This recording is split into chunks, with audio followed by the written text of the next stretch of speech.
Hello दोस्तों, और आप सभी का स्वागत है हमारे चैनल में। और आज हम द एबंडेंट प्रिंस के एपिसोड 2 को नरेट करेंगे।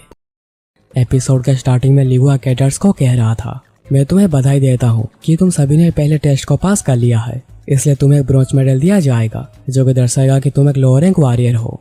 अगले 4 साल तक तुम्हें यहाँ पर ट्रेनिंग दी जाएगी as a cadet of the demon academy. और यहाँ पर तुम डीमनिक एकेडमी में हाँ या ना में आंसर नहीं दे सकते, तुम्हें माडो कहना पड़ेगा। इसके अलावा और कुछ भी का होगा ऑर्डर को रिपीट करना। क्या तुम सभी समझ गए? और सभी कहते हैं माडो। लिवा फिर कहता है, अब तुम सब अपना ग्रुप बनाना शुरू करो। यहाँ पर इन्फर्मरी में डॉक्टर म्यूंग कहता है, मैंने एक्यूपंक्चर की तैयारी कर ली है, तो चलो ट्रीटमेंट शुरू करते हैं। जियोन कहता है, डॉक्टर म्यूंग कहते हैं, मेरा नाम है बाइक जोंग म्यूंग, इसलिए मुझे सिर्फ डॉक्टर बुलाने के बदले मुझे डॉक्टर और मेरे लास्ट नेम से बुलाओ। जियोन कहता है, डॉक्टर म्यूंग क्या मेरी कंडीशन बहुत ही बुरी है? डॉक्टर म्यूंग कहता है, मुझे ये कहते हुए काफ़ी बुरा लग रहा है डीमनिक एकेडमी के कैडेट को, पर तुम्हें एटलीस्ट 11 से 15 दिन लग जाएंगे पूरी तरीके से ठीक होने के लिए, ताकि तुम फिर से टेस्ट में पार्टिसिपेट कर पाओ। और ये कुछ ज़्यादा ही समय था जितना कि जियोन ने एज्यूम किया था। जियोन सोचने लगता है, मैं अभी क्या करूँगा? अगर नैनो सेल्फ फीलिंग मोड को ऑन कर देता है तो मैं तुरंत ही ठीक हो जाऊँगा, पर अगर मैं जल्दी ठीक हो गया तो सभी को काफ़ी शक हो जाएगा। पर अगर मैं नॉर्मल ट्रीटमेंट लेता रहता हूँ तो मैं सबसे बहुत पीछे रह जाऊँगा। मैं जब से इन्फर्मरी आया हूँ उसके बाद से क्या हो रहा है मुझे कुछ भी नहीं पता। डॉक्टर म्यूंग कहते हैं, ज़्यादा डिसअपॉइंट होने की कोई बात नहीं, अगर तुम किसी आम डॉक्टर से ट्रीटमेंट ले रहे होते तो तुम्हें एटलीस्ट कुछ महीने तो लग जाते, पर मैं डॉक्टर बाय का स्टूडेंट हूँ, इसलिए समय काफ़ी कम लगेगा। जियोन कहता है, पर फिर भी ये बहुत ही ज़्यादा है। डॉक्टर म्यूंग फिर कहते हैं, मैं जो कहने जा रहा हूँ उससे शायद तुम्हें कोई हेल्प तो नहीं होगी, पर मैं ऐसे प्रेजेंट करूँगा जैसे कि मुझे नहीं पता कि तुम रेड गार्डियन से मार्शल आर्ट सीख रहे हो। जियोन इसलिए थैंक्स कहता है और ये भी कि वो उनके एहसान कभी नहीं भूलेगा। डॉक्टर म्यूंग कहता है, छोड़ो ये सब, ऐसे भी मैं ज़्यादा कुछ एक्सपेक्ट नहीं करता, चलो अब हम एक्यूपंक्चर को शुरू करते हैं, तो इसलिए तुम्हें अपने कपड़े उतारने पड़ेंगे। डॉक्टर म्यूंग फिर जियोन के बॉडी को देखकर सोचता है, मुझे ये पता है कि उसने कभी मार्शल आर्ट नहीं सीखी, पर मुझे लगा नहीं था कि उसकी बॉडी इतनी अच्छी शेप में होगी। शायद उसने नेगोंग तो नहीं सीखी, पर शायद उसने वगोंग सीखी है। डॉक्टर म्यूंग फिर अपना ट्रीटमेंट शुरू करते हैं। पहले वाला जाएगा तुम्हारे चेस्ट के मिडल में।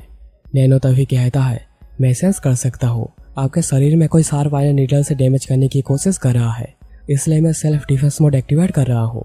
जियोन कहता है, नहीं रुक जाओ, डॉक्टर म्यूंग ट्रीटमेंट कर रहे हैं, क्या तुम डिफ्रेंशिएट नहीं कर सकते कि कौन सा हमला है और कौन सा ट्रीटमेंट?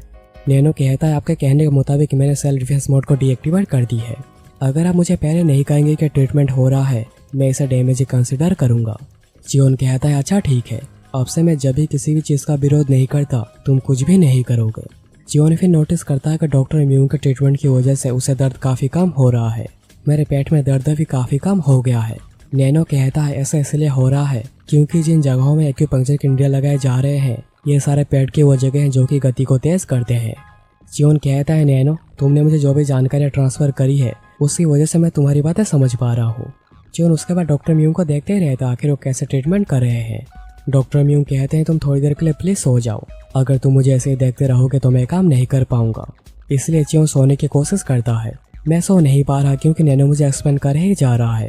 तभी जियोन को एक आइडिया आता है और वो नैनो को कहता है, अगर तुम मेरी इंटरनल इंजरीज को ठीक कर दोगे तो ये ट्रीटमेंट जल्दी ही पूरा हो जाएगा, पर अगर मैं जल्दी ठीक हो गया तो मेरे ऊपर शक हो जाएगा। क्या तुम मुझे हील कर सकते हो पर मैं फिर भी बाहर से ऐसा दिखूं कि मैं काफ़ी जख्मी हूँ?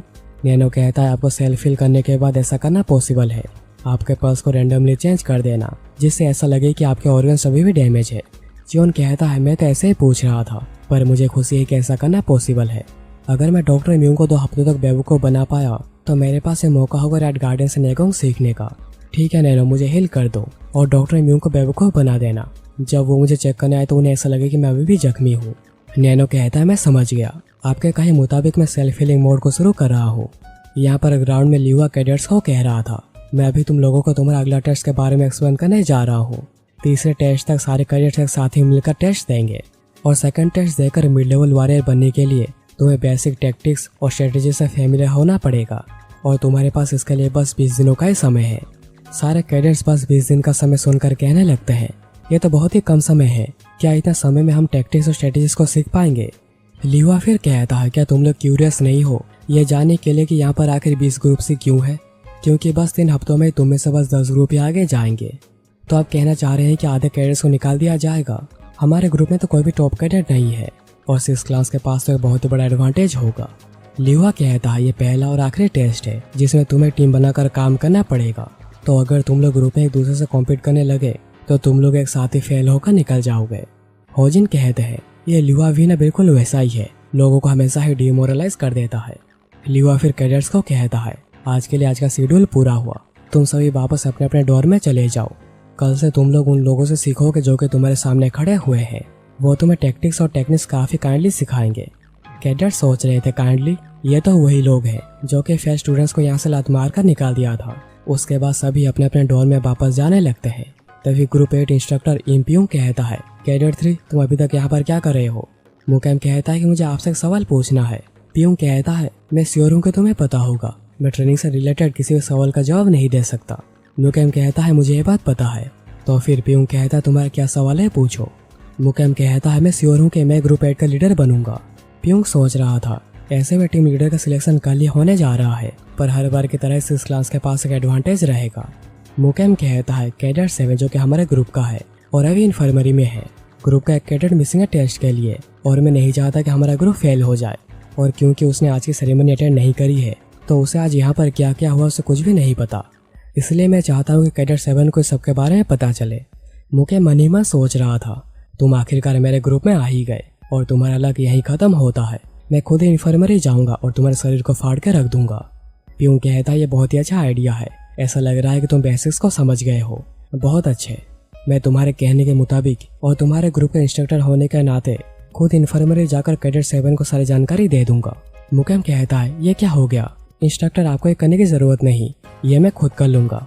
पियोंग कहता है मेन बिल्डिंग जहाँ पर इन्फर्मरी है वहाँ कैडेट्स का जाना मना है अनटिल अनलेस कोई इमरजेंसी आ जाए। मुकेम सोचने लगता है मुझे लगा नहीं था कि मैं मेन बिल्डिंग नहीं जा सकता, आखिर सारी चीजें गलत ही क्यों हो रही है। मैं स्प्रिंग क्लान का कैंडिडेट हूँ पर मैं इसके पावर का इस्तेमाल कर ही नहीं पा रहा। मुकेम फिर कहता है मैं समझ गया इंस्ट्रक्टर, तो मैं आपसे एक फेवर चाहता हूँ कि आप मुझे मेन बिल्डिंग में जाने दें। पियोंग कहता है अपने डोर में वापस जाओ, और क्या तुम्हें और कुछ पूछना है। मुकेम कहता है तो फिर आप मुझे एटलीस्ट बता देना कि कैडेट 7 हमें कब ज्वाइन कर रहा है। पियोंग कहता है ठीक है, पर जबकि आज बहुत ही लेट हो गया है मैं तुम्हें कल इसके बारे में बता दूंगा। मुकेम सोच रहा था अब चीज़ें ऐसी हो गई है कि मुझे उसके हमारे डोर में आने का इंतजार करना ही पड़ेगा।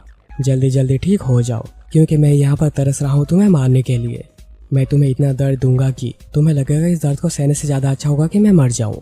14 डेज, डॉक्टर म्यूंग कहता है हाँ, उसकी इंटरनल इंजरी इतनी सीवियर है कि उसे एटलीस्ट 14 डेज लगेंगे हील होने में।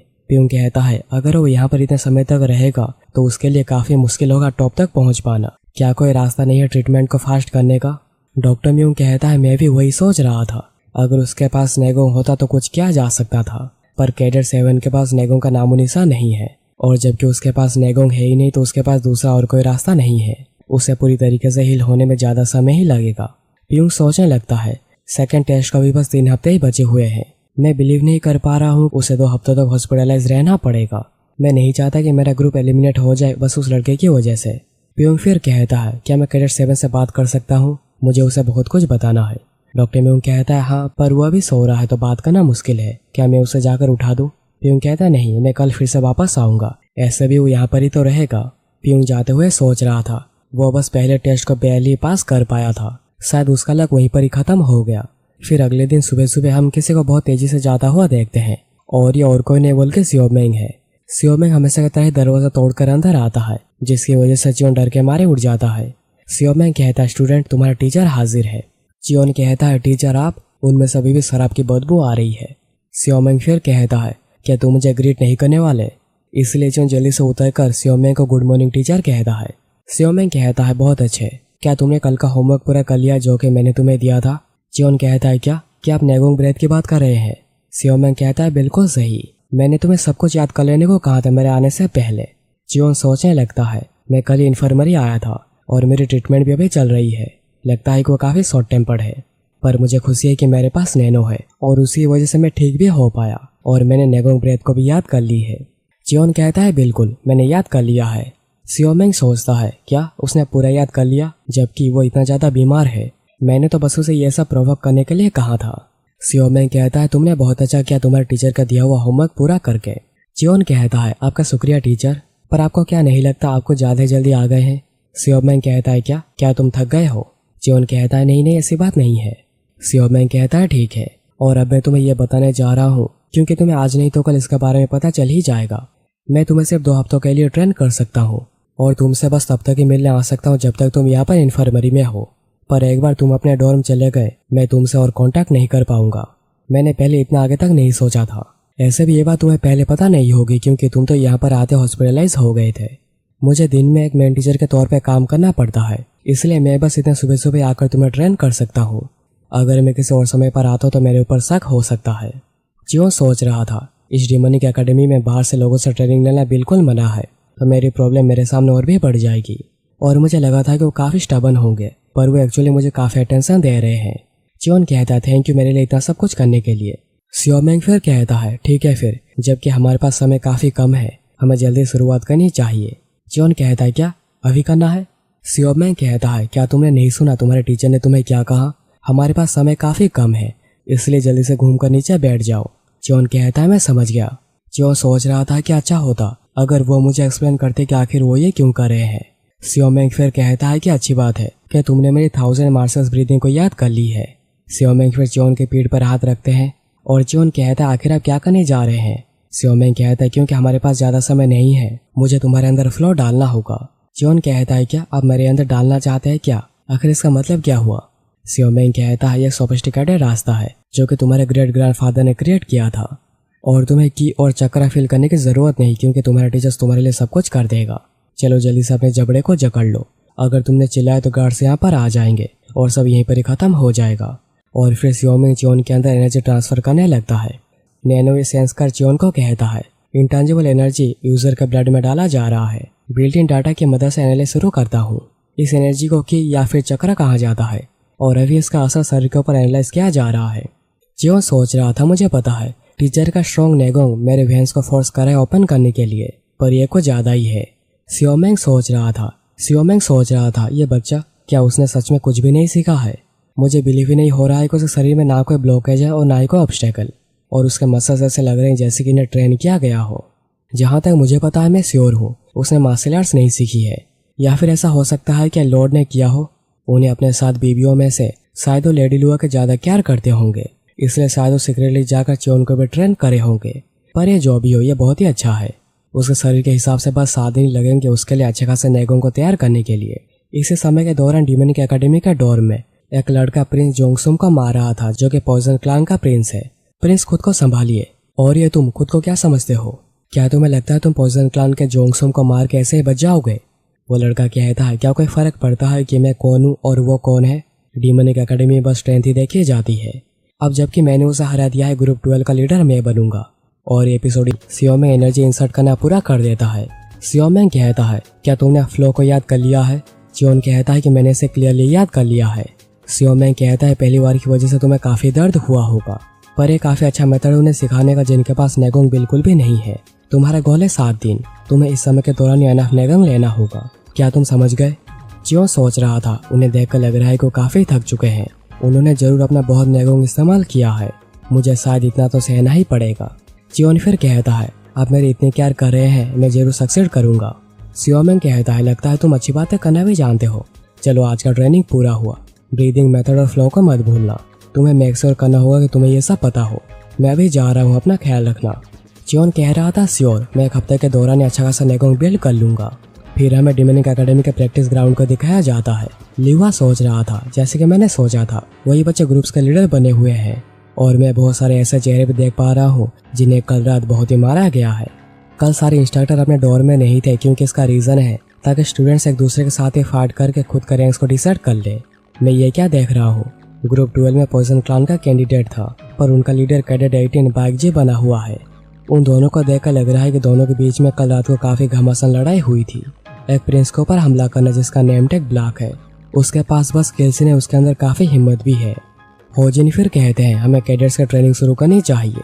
अटेंशन सभी, अगले 7 दिन तक जो कि आज से शुरू होता है, सुबह तुम लोग ऑडिटोरियम में जाकर बेसिक टैक्टिक्स और स्ट्रेटेजीज को सीखोगे। उसके बाद दोपहर में लंच के बाद तुम लोग यहाँ पर प्रैक्टिस ग्राउंड में आकर ट्रेनिंग करोगे। क्या तुम सभी लोग समझ गए? और सभी कहते हैं माडो। चलो फिर ऑडिटोरियम की तरफ ग्रुप 1 आगे बढ़ो, और सभी ग्रुप्स एक एक करके आगे बढ़ने लगते हैं। हमें इसी बीच जोंगसुम को दिखाया जाता है जो कि बहुत ही गुस्से में था। मुकेम तभी कहता है, हे बास्टर्ड, आखिर तुम एक प्रिंस होकर भी हार गए। जैसे कि मैंने सोचा था, पॉइजन क्लान पॉइजन के बिना बिल्कुल भी कुछ भी नहीं है। तुम तो लोअर से भी लोअर क्लान में जाने वाले हो। और वो हंसने लगता है, जिससे कि जॉनसून को बहुत ही गुस्सा आ रहा था। और वो सोचता है, वो हरामी, मुझे लगता है कि वो बाइक जी है फ्रॉम ए टॉप क्लान। उस हरामी ने मुझे इंसल्ट किया है। तुम्हें ग्रुप का लीडर बनने में बहुत मजा आता है ना, पर मैं तुम्हें रिग्रेट करवा के रहूंगा। तुम बैठकर रोने लगोगे, आखिर तुम मेरे ग्रुप में आ ही क्यों। फिर रात को एकेडमिक डोर्म में प्यूंग आकर कहता है, कैडेट 3, मुझे तुमसे कुछ बात करनी है। तुम्हारा परफॉर्मेंस फॉर्मेशन ट्रेनिंग के दौरान बहुत ही अच्छा था। बाय द वे कैडेट 7, उसे इन्फर्मरी में 2 हफ्ते रहना पड़ेगा। मुकेम कहता है, क्या उन्होंने 2 हफ्ते कहा? प्यूंग कहता है, डॉक्टर ने यही कहा था। अगर उसने समय के दौरान थियोरीज को भी पूरा याद कर लिया, पर उसके लिए प्रैक्टिकल एक प्रॉब्लम बनेगी। मैं सोच रहा हूँ आखिर उसके जैसा कोई जिसके पास नेगोंग नहीं है, वो सबसे कैचअप कैसे कर पाएगा। एनीवे, मैं कल फिर से कैडेट 7 के पास जाऊंगा। चलो सभी लोग अपने अपने डोर में वापस जाओ और अपना बेस्ट करते रहना। आइदर तुम लोग ट्रेन करते हो या फिर जस्ट रिव्यू करते हो, और जो भी करना काफी अच्छा करना। फिर प्यूंग के जाने के बाद मुकेम काफी गुस्सा कर रहा था। आखिर जॉन वहाँ पर 2 हफ्ते कैसे रह सकता है। मुकेम के ग्रुपमेट्स कह रहे थे, अगर तुम अपने गुस्से पर काबू नहीं कर पाए तो हमारे लिए आगे प्रॉब्लम हो सकती है। मुकेम कहता है, आखिर वो कैसे 2 हफ्ते तक वहाँ पर रह सकता है। तभी उसके ग्रुप का लोयल क्लान मेंबर कैडेट 80 जायहुन कहता है, अगर डॉक्टर ने यह बात कही है तो ये झूठ नहीं होगा। मुकेम कहता है, क्या झूठ नहीं? ये ऑब्वियस है कि वो हरामी बीमार होने का नाटक कर रहा है। वो हरामी अपने गंदे खून के साथ। मुझे सोचकर काफी गुस्सा आ रहा है। आखिर वो इन्फर्मरी में आराम से कैसे रह सकता है। जायहुन कहता है, प्रिंस शांत हो जाइए, गुस्सा होने से कुछ भी नहीं होने वाला। अगर हम ऐसा करें तो कैसा रहेगा। और वह मुकेम को कोई आइडिया देता है जो कि मुकेम को बहुत ही पसंद आता है। फिर सीन कट होता है 4 दिनों बाद। डॉक्टर म्यूंग कहता है, 5 दिन हो गए हैं और अभी तक और कोई पेशेंट नहीं आया। मैं तो काफी बोर हो रहा हूँ। वो बच्चा चियोन, अच्छा होगा कि वो मेरे लास्ट पेशेंट ना बने। तभी कोई भागकर इन्फर्मरी में आता है और डॉक्टर म्यूंग जाकर देखते हैं, और यह था प्यूंग। प्यूंग कहता है, मेरा कैडेट रियल सोर्ड के साथ ट्रेनिंग करते समय इंजर्ड हो गया है। मैंने सोर्ड को नहीं निकाला है, इनकेस चीजें से और भी बदतर हो जाए। डॉक्टर म्यूंग बड़े खुश होकर कहते हैं, जल्दी कर उसे बेड पर ले चलो। फाइनली एक पेशेंट आ ही गया। डॉक्टर म्यूंग फिर उसे स्टिच करते हुए कह रहे थे, ट्रीटमेंट जल्दी ही पूरा हो जाएगा, क्योंकि तुमने सोर्ड को नहीं निकाला था तो चीजें बुरी नहीं हुई। प्यूंग कहता है, आखिर इस बच्चे की कंडीशन कैसी है। डॉक्टर म्यूंग कहता है, फॉर्चुनेटली उसे कोई वाइटल इंजरी नहीं हुई है। वो काफी लकी है। लगता है तुम बिना वजह काफी चिंता कर रहे थे, पर यह जानकर काफी अच्छा लगा कि तुम अपने कैडेट्स का बहुत ही केयर करते हो। प्यूंग कहता है, 2nd स्टेज तक वो सभी मेरी रेस्पॉन्सिबिलिटी है, पर उनमें से 2 भी इन्फर्मरी में है। डॉक्टर म्यूंग कहता है, मैंने उसे स्टेज कर दिया है, पर लगता है कि उसे हॉस्पिटलाइज करना पड़ेगा। पर चिंता मत करो, कैडेट 7 जितना समय नहीं लगेगा, बस 3 दिन यहाँ पर रुकने से ही काम हो जाएगा। प्यूंग कहता है, अभी के लिए मैं वापस जा रहा हूँ, आफ्टरनून ट्रेनिंग के बाद मैं वापस आऊंगा। कैडेट 23 का ख्याल रखना। प्यूंग जाते हुए सोच रहा था, मैं ये बिलीव नहीं कर पा रहा हूँ कि उन्हें ये सब कुछ हो गया, जैसे उन्होंने रियल सोर्स से ट्रेनिंग शुरू की। लगता है कि मुझे बहुत से माफी पत्र लिखने पड़ेंगे। फिर उसी दिन रात को जब चियोन सो रहा था, कैडेट 23 उठकर एक सर्जिकल नाइफ लेकर चियोन के पास आता है। क्या मुझे पहले तुम्हारा पैर काटना चाहिए ताकि तुम और चल ना पाओ? मुझे इसके लिए बाद में ब्लेम मत करना, क्योंकि मैं जो भी कर रहा हूँ जिंदा रहने के लिए कर रहा हूँ। यानी मुकेम उसे ये सब कुछ करवा रहा है। और वो जैसे चियोन के पैर में सर्जिकल नाइफ लगाता है, उसे जोर का झटका लगता है और वो नीचे गिर जाता है। इस सब की वजह से चियोन की नींद खुल गई थी और वो कहता है, जैसे कि मैंने सोचा था। ह्योबोंग को होश आता है, क्या मैं बेहोश हो गया था? पर क्यों?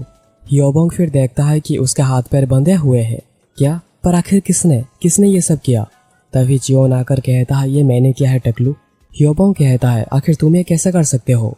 चियोन कहता है, आखिर कैसे का क्या मतलब? जब तुम बेहोश हो गए थे मैंने तुम्हें बेड पर बांध दिया। ह्योबोंग सोचने लगता है, आखिर मैं बेहोश कैसे हो गया? पर उससे पहले उसे तो काफी सीवियर इंटरनल इंजरी है, पर उसे देखकर तो पूरा ही ठीक लग रहा है। और वो मुझे बार बार टकलू क्यों कह रहा है? चियोन फिर उसे आईना दिखाता है, जो देखकर ह्योबोंग पूरा ही सरप्राइज हो गया था। मैं मेरे बालों को महसूस नहीं कर पा रहा। मैं बिलीव नहीं कर पा रहा कि मेरे सिल्की स्मूथ बाल नहीं रहे।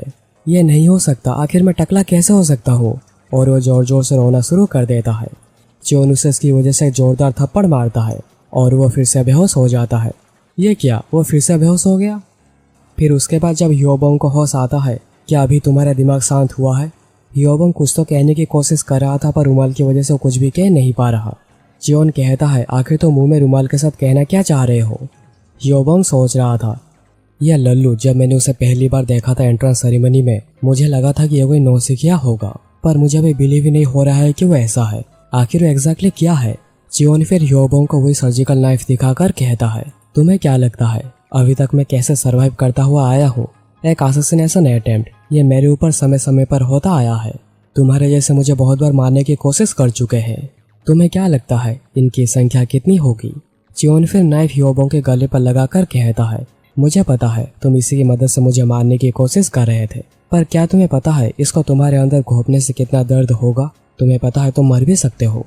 चलो अभी बताना शुरू करो, आखिर किसने तुम्हें यहाँ पर ये करने को भेजा है?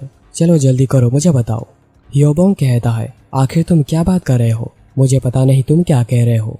और अगर तुम मुझे यहाँ पर स्टेप करते हो, क्या तुम्हें नहीं लगता सारा दोस्त तुम्हारे ऊपर ही जाएगा? क्या तुम्हें यहाँ का ट्रेनिंग और डुअल्स के रूल के बारे में नहीं पता? स्टूडेंट एक दूसरे को इनके अलावा कहीं और हर्ट नहीं कर सकते। जियोन कहता है, जैसे कि मैंने सोचा था, तुम आसानी से कुछ भी नहीं कहोगे। ह्योबोंग कहता है, ऑब्वियसली अगर तुम मुझे टॉर्चर भी करते हो तभी मैं कुछ भी नहीं कहूंगा। ह्योबोंग सोच रहा था अभी वो क्या ही सोच रहा होगा और वो क्या ही कर सकता है। उसने शायद एक्सपेक्ट नहीं किया होगा कि मैं इतना टफ होऊंगा। जियोन कहता है, ठीक है चलो देखते हैं तुम अपना मुंह खोलते हो या नहीं। जियोन फिर उसका मुंह बंद करके कहता है, थोड़ी देर रुको, मैं जहाँ पर पहले रहता था वहाँ पर इतनी सारी चीजें नहीं होती थी, पर यहाँ पर बहुत सारी चीजें हैं। जियोन फिर नीडल्स लेकर आता है जो देख ह्योबोंग सोच रहा था, नीडल्स? आखिर वो उनके साथ क्या करने की सोच रहा है?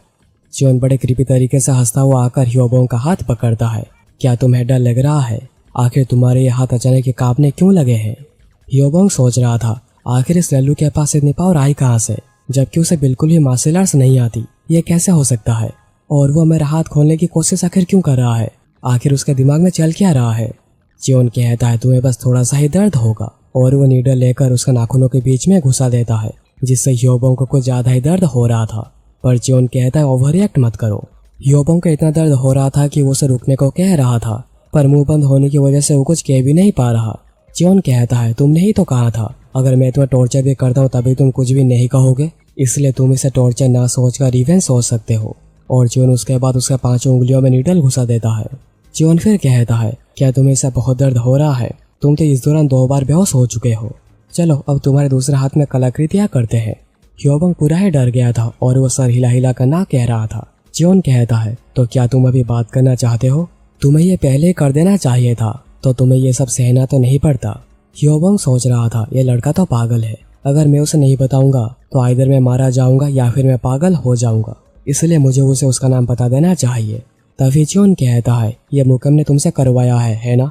ह्योबोंग सरप्राइज होकर पूछता है, आखिर तुम्हें इसके बारे में कैसे पता? जियोन कहता है, लगता है तुम काफी क्यूरियस हो ये जानने के लिए कि आखिर मुझे इसके बारे में कैसे पता। ह्योबोंग कहता है, मैं जानना चाहता हूँ, मुझे जल्दी बताओ। जियोन कहता है, थैंक्स टू मुकम जो कि मेरे बारे में इतना सोचता है। हमारे इंस्ट्रक्टर रोज आकर यहाँ पर क्या क्या हुआ है आज और क्या क्या पढ़ाया गया उसके बारे में बताते हैं, और मैं अच्छी तरीके से जानता हूँ कि मेरे ग्रुप में कौन कौन है और वो क्या है। मैंने पहले ही गेस कर लिया था कि किसने किया होगा, पर मैं सिर्फ तुम्हारे मुंह से जानना चाह रहा था, क्या मैं कुछ गलत कह रहा हूँ कैडेट 23 ह्योबोंग? ह्योबोंग सोच रहा था, आखिर कौन कहता है ये लड़का कुछ नहीं है, वो एक मॉन्स्टर है। वो अपने स्ट्रेंथ को हाइड करके रखता है और सबके सामने ऐसे एक्ट करता है जैसे कि उसे कुछ भी नहीं आता। मैं इमेजिन नहीं कर पा रहा हूँ एक बार स्ट्रॉन्ग हो जाएगा तो कैसा बनेगा। जियोन फिर कहता है, चलो तुम्हारी वजह से मुझे अच्छी खासी जानकारी मिल गई, पर मुझे भी जाकर सोना पड़ेगा, और इससे पहले जो भी हुआ। ह्योबोंग कहता है, मैं इसके बारे में किसी को नहीं बताऊंगा, प्लीज मेरे ऊपर और गुस्सा मत करना। जियोन फिर जियोम्यूल का इस्तेमाल करता है। जियोम्यूल एक ऐसा टेक्निक है जो कि दुश्मन का ब्लड पॉइंट पर हमला करता है और इससे दुश्मन बेहोश हो जाता है। पर बेहोश होने से पहले ह्योबोंग सोच रहा था, मैंने सोचा था उसके पास नेगोंग नहीं है, पर ये सबको पागल बना रहा है। सियोमेंग को दिखाया जाता है जो कि जल्दी जल्दी जियोन के पास जा रहा था। जाते हुए सियोमेंग सोच रहा था, मैंने एक्सपेक्ट नहीं किया था कि वो बच्चा इतनी जल्दी सीख जाएगा। फिर हमें एक दिन पहले का सीन दिखाया जाता है जब सियोमेंग जियोन के अंदर फ्लो इंसर्ट कर रहा था। सियोमेंग सोच रहा था, ये कैसे हो सकता है, इस बच्चे ने बस 5 दिनों में ही नेगोंग को एक्वायर कर लिया है। आमतौर पर किसी को भी 2 से 3 हफ्ते लग जाते हैं और कभी कभी तो किसी को 1 महीना भी लग जाता है। उसने मेरी हर एक्सपेक्टेशन को क्रॉस कर दी है। ये लड़का सच में कुछ और ही है। मैंने पहले प्लान किया था तुम्हें 2 हफ्तों में नेगोंग एक्वायर करना सिखाऊंगा और फिर तुम्हें बेसिक टेक्निक्स और ब्रीदिंग मेथड सिखाऊंगा, पर मुझे लगता है कि मुझे मेरा प्लान बदलना पड़ेगा। फिर प्रेजेंट में सियोमेंग जियोन के पास आ जाता है। जियोन पहले से उठकर तैयार था और वो सियोमेंग को ग्रेट करता है। सियोमेंग कहता है, आखिर तुमने उसे कहाँ पर रखा है? जियोन कहता है, ये मेरे पलंग के नीचे है। सियोमेंग कहता है, ठीक है, उसे जल्दी यहाँ पर लेकर आओ। और ये था ब्लैक ड्रैगन बॉल। जो कि औषधि जड़ी बूटियों से बनाया गया है। ये एक मेडिसिन बॉल है जो कि स्टूडेंट्स को पहला टेस्ट पास करने पर दिया जाता है। अगर इसे प्रॉपरली एब्जॉर्ब किया जाए तो ये 20 ईयर्स ऑफ नेगोंग दे सकता है। हाउएवर इसे एक बार कंज्यूम करने के बाद शरीर इसके प्रति रेजिस्टेंट हो जाती है, जिसकी वजह से दूसरी बार इसका असर कम हो जाता है। जियोन फिर बॉक्स को खोलता है। ड्रैगन बॉल में से बहुत ज्यादा बदबू आ रही थी। सियोमेंग सोच रहा था अगर ये बच्चा इसे लेता है तो उसे मैक्सिमम 20 ईयर्स ऑफ नेगोंग मिल जाएगी। उसके बाद वो खुद का ख्याल खुद ही रख सकता है। सियोमेंग की नजर फिर ह्योबोंग के ऊपर पड़ती है। बच्चे, वो लड़का कौन है और क्या तुमने उसका ब्लड पॉइंट के साथ कुछ किया है? जियोन कहता है वो डॉक्टर म्यूंग के जाने के बाद मुझे मारने के लिए आया था। सियोमेंग कहता है क्या वो तुम्हें मारने के लिए आया था? जियोन कहता है मैंने सुना कि कल से एकेडमी में रियल सोर्स से ट्रेनिंग करना शुरू किया गया है। मुझे लगता है कि उसे जानबूझकर खुद को स्टेप कर दिया ताकि वो यहाँ पर मेरे पास आ पाए। सियोमेंग कहता है आखिर वो डिमोनिक एकेडमी में ऐसा कुछ करने की सोच भी कैसे सकता है? क्या उसे पता नहीं अगर इसके बारे में किसी को भी पता चल जाता है तो उसे यहाँ से निकाल दिया जाएगा? जियोन कहता है कि लगता है वो काफी हिम्मत वाला है या फिर उसे किसी ने यहाँ पर भेजा ये सब करने के लिए। सियोमेंग कहता है तुम्हारे रिएक्शन से लग रहा है कि तुम्हें पता है वो कौन है। सियोमेंग कहता है वो लोल क्लान का मेंबर है जो कि मेरे ग्रुप में है। सियोमेंग कहता है लोल क्लान? वेल, मैंने कभी भी उस क्लान में से किसी अच्छे बंदे को आते हुए नहीं देखा है।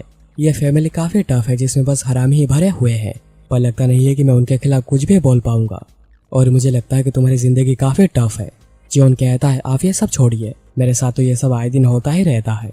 सियोमेंग सोच रहा था उसने ये बात ऐसे कही जिस वजह से मुझे और भी बुरा लग रहा है। सियोमेंग फिर ह्योबोंग के ब्लड पॉइंट पर हमला करता है और कहता है अगर तुम ब्लड पॉइंट में 1 ईयर नेगोंग से भी कम का इस्तेमाल करोगे तो वो बस कुछ घंटों में होश में आ जाएगा। तुम्हें एटलीस्ट 10 ईयर्स ऑफ नेगोंग का इस्तेमाल करना चाहिए ताकि इसका इस्तेमाल अच्छे से किया जा सके।